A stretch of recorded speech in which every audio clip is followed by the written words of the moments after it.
Nous sommes le lundi 16 juillet 2018. Très heureux de vous retrouver à nouveau dans le programme du soir. Nous allons analyser en décryptage ce soir la RD Congo avec la situation de Jean-Pierre Bemba qui a été investi candidat à la présidentielle du 23 décembre prochain par son parti politique. Nous en parlons avec notre éditorialiste Mamadou Diouf. Bonsoir Mamadou Diouf. Bonsoir Samuel. L'ancien vice-président congolais Jean-Pierre Bemba a quitté le mois dernier par la CPI, a été désigné sans surprise vendredi par son parti candidat à la présidentielle du 23 décembre prochain, censé élire le successeur de Joseph Kabila dans le pays.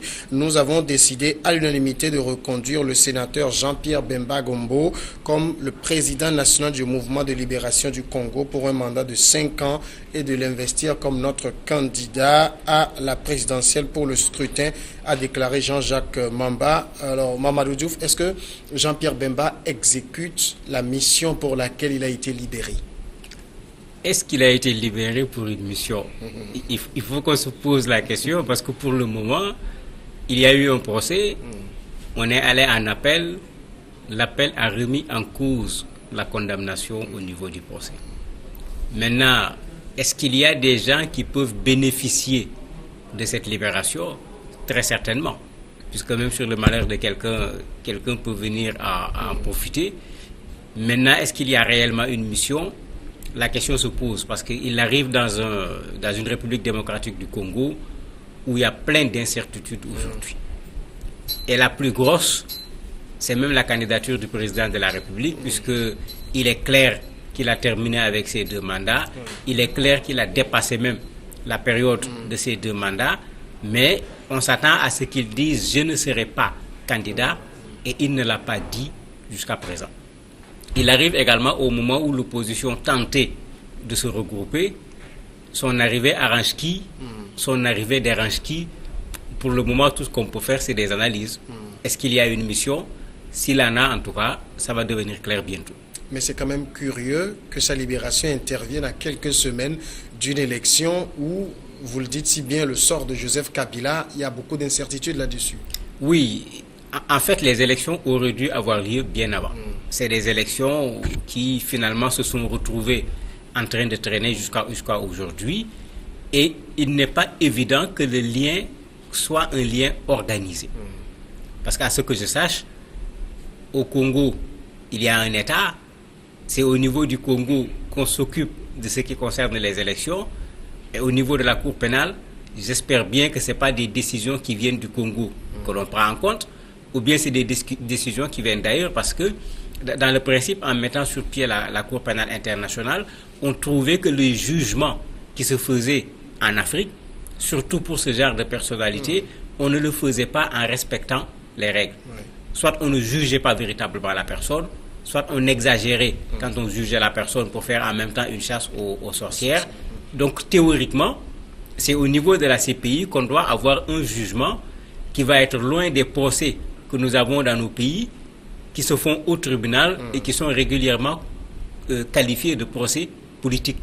Est-ce qu'on peut dire que la CPI a fait un procès politique avec Jean-Pierre Bemba? Si la CPI l'a fait, il faut dire que la CPI a carrément raté sa mission en ce moment. Et en plus de toutes les critiques que les chefs d'État africains en particulier ont contre la CPI, il faut simplement mettre fin à la CPI si la CPI doit prendre une décision qui n'est pas juridique, mais qui soit plutôt une décision politique. En tout cas, c'est une aubaine pour son parti, le mouvement de libération du Congo, qu'il se retrouve dehors. Le parti le positionne comme candidat, il est investi candidat du parti. Est-ce que vous comprenez déjà cette décision du MLC? Mais bien sûr, on les comprend parce que il n'y a pas de surprise à ce niveau, parce que si vous vous rappelez, dès qu'on a susurré qu'il est possible qu'il soit acquitté, il est possible qu'il soit libéré, le responsable est allé directement en Belgique. Quand il est arrivé en Belgique, Jean-Pierre Bemba n'était même pas encore clairement libéré. Et ils avaient déjà commencé à faire de l'agitation. L'activité a été reprise au niveau du siège du parti. On a fait ressortir des affiches, des banderoles, etc. On les voyait s'apprêter. À quoi on se posait à l'époque la question, est-ce qu'il sera candidat? Est-ce qu'il va soutenir un candidat? Certainement, après réflexion, ils se sont dit, mais il peut parfaitement être candidat parce qu'il ne faut pas qu'on oublie qu'il l'a déjà été. et son score n'était pas un score négligeable. Donc, il a le profil qu'il faut pour venir participer à ces élections présidentielles. La deuxième chose, il a certes fait 10 années en prison, mais s'il est acquitté, cela veut dire qu'il a été blanchi. Il n'y a plus de reproches à lui faire en tant que tel pour pouvoir utiliser ce reproche pour remettre en cause sa candidature. Espérons qu'il a profité également, lui, de ces 10 ans pour réfléchir sur ce qu'il va faire du Congo. Pour que, s'il prend le pouvoir, qu'on voit avec lui la sagesse qu'on avait vue avec quelqu'un comme Nelson Mandela, qui, au sortir de la prison, quand il est allé dans les affaires, n'a pas été rancunier ni par rapport à ceux qui l'ont emprisonné, ni par rapport à ceux qui l'ont combattu. Alors, le MLC positionne Bemba. Est-ce que c'est un bon choix pour le MLC? Certainement, c'est le meilleur choix parce qu'il a déjà fait ses preuves une fois. Il a été vice-président. Il l'appelle d'ailleurs sénateur jusqu'à présent. Donc, c'est quelqu'un qui connaît les affaires de l'État. En plus, on l'oublie peut-être un peu, c'est quelqu'un qui s'est fait lui-même. C'était un homme d'affaires qui avait ses affaires qui marchaient très bien. Il ne faut pas qu'on oublie également cet aspect du personnage parce que depuis qu'il a été retenu par la CPI, on fait comme si c'est quelqu'un qui est né chef de guerre. Il n'est pas né chef de guerre. La guerre est intervenue à un moment donné dans son cursus. Mais il n'est pas né chef de guerre. Donc c'est quelqu'un qui connaît les affaires, que ce soit ses propres affaires dans le privé ou bien les affaires publiques pour avoir été vice-président, pour avoir été sénateur. Son parti également est très bien représenté au niveau de l'Assemblée nationale, mais il a parfaitement le profil pour pouvoir prétendre à la magistrature suprême au nom de son parti. Et je crois que les gens de son parti certainement font ce jeu. Il y a d'autres qui ont également la poigne, mais dont la candidature n'est pas encore très claire parce qu'il y a d'autres circonstances qui peuvent créer des difficultés.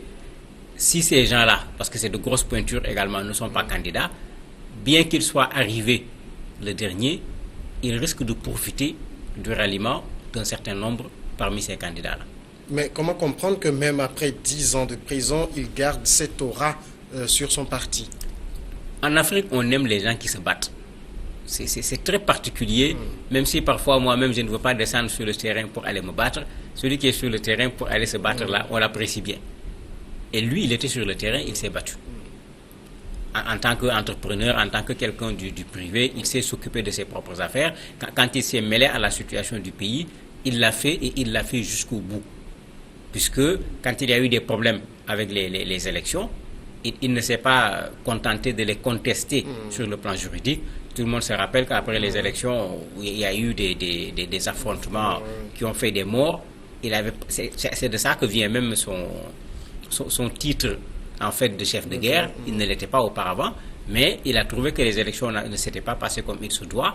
Et de la contestation dans la rue, en marche, etc., on est arrivé à une contestation dans la violence, qu'il a donné ce titre de chef de guerre. Donc, c'est quelqu'un, effectivement, qui peut parfaitement se présenter d'abord, mais qui peut avoir également des chances pour gagner. Parce que le parti, c'est vrai que certains, au bout de quelque temps, sont partis. Il y a même un article écrit par quelqu'un qui disait, mais où sont tous ceux qui étaient autour de lui? Parce que malheureusement, quand on traverse le désert, souvent il y a des gens qui disent, moi je ne vais pas y aller. J'étais venu, c'est vrai, mais dans ces conditions, je ne pars pas. Ceux qui sont restés ont gardé la confiance par rapport à lui. Et les Africains ont également cette particularité. Quand on met quelqu'un en procès, il y a un certain sentiment. On se pose des questions sur sa culpabilité ou pas. Est-ce que ce n'est pas de l'injustice?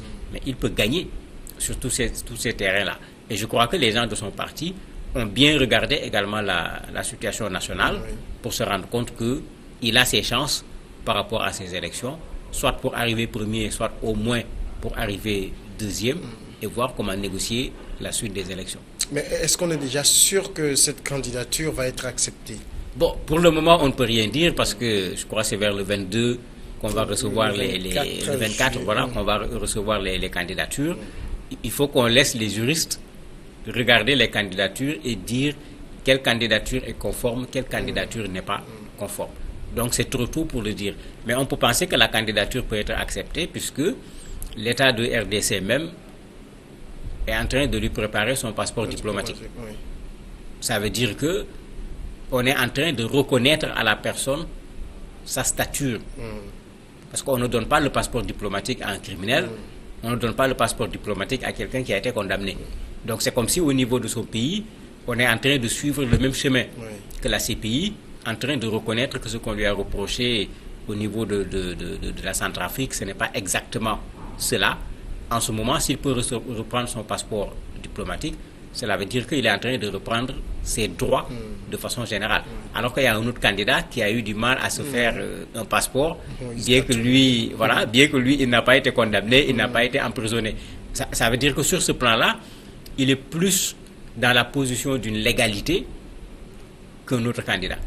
Mais pour moi, c'est déjà un élément pour montrer que sa candidature pourrait effectivement être recevable s'il n'y a pas autre chose qui puisse amener les juges à déclarer cette candidature irrecevable. Mais dans le cas où cette candidature serait jugée irrecevable, est-ce que le MLC a un autre plan ou bien tout est misé sur Jean-Pierre Bemba? Je me dis qu'ils ont un autre plan parce que c'est vrai que le procès en appel était là, mais comme on l'avait dit ici, quand il a été acquitté plutôt, tout le monde a été surpris. Et je suis sûr que même dans son propre camp, même si on se battait pour aller à l'appel, je ne pense pas qu'objectivement, les gens s'attendaient à ce qu'il soit blanchi comme cela s'est fait.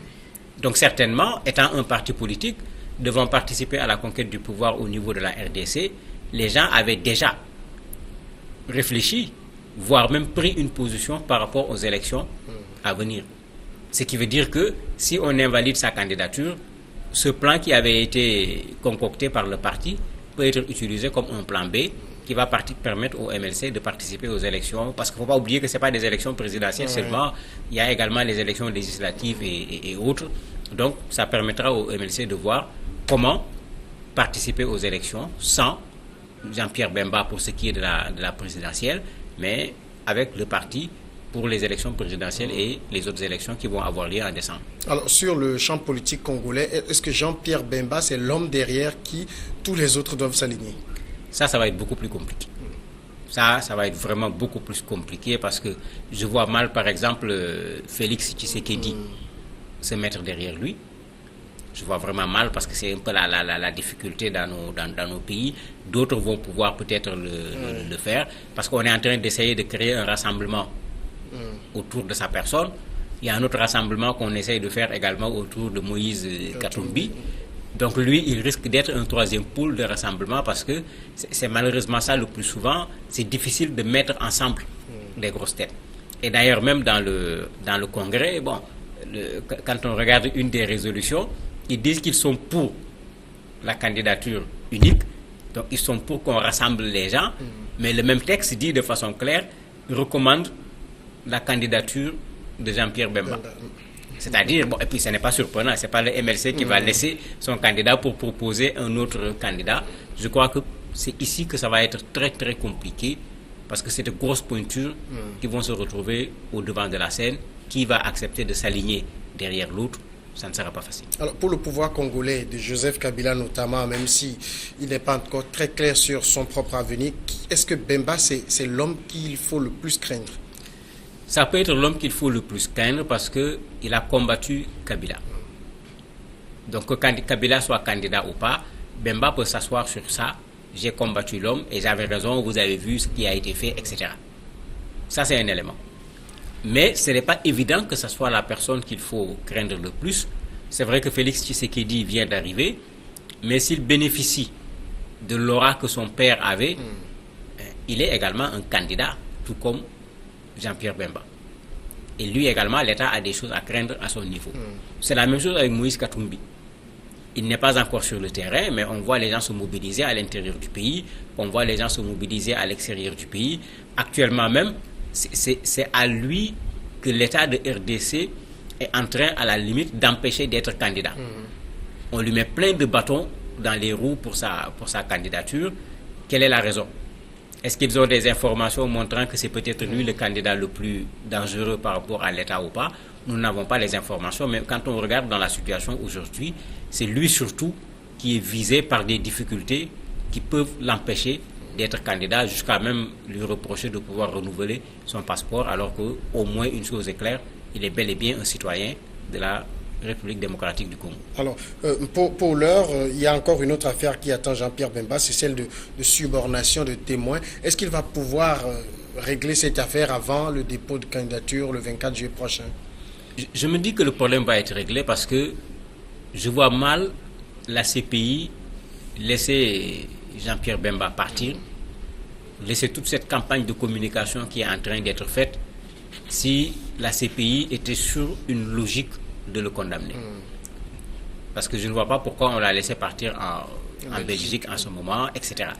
L'autre élément, et je ne sais pas qu'est-ce que ça va faire dedans, bon, la condamnation, selon les textes de la CPI, le maximum c'est 5 ans. Il en a déjà fait 10. Donc théoriquement, s'il faut faire de l'arithmétique, c'est plutôt la CPI qui lui doit 5 ans. Je me pose la question ici, est-ce que la CPI ne va pas regarder également de ce côté pour laisser passer ce jugement, une façon, entre guillemets, de compenser un emprisonnement de 10 ans qu'on n'a pas pu justifier finalement. Mamadou Diouf, merci d'avoir répondu à nos questions. C'est moi qui vous remercie. Nous allons maintenant observer la pause et juste après, l'invité de ce lundi.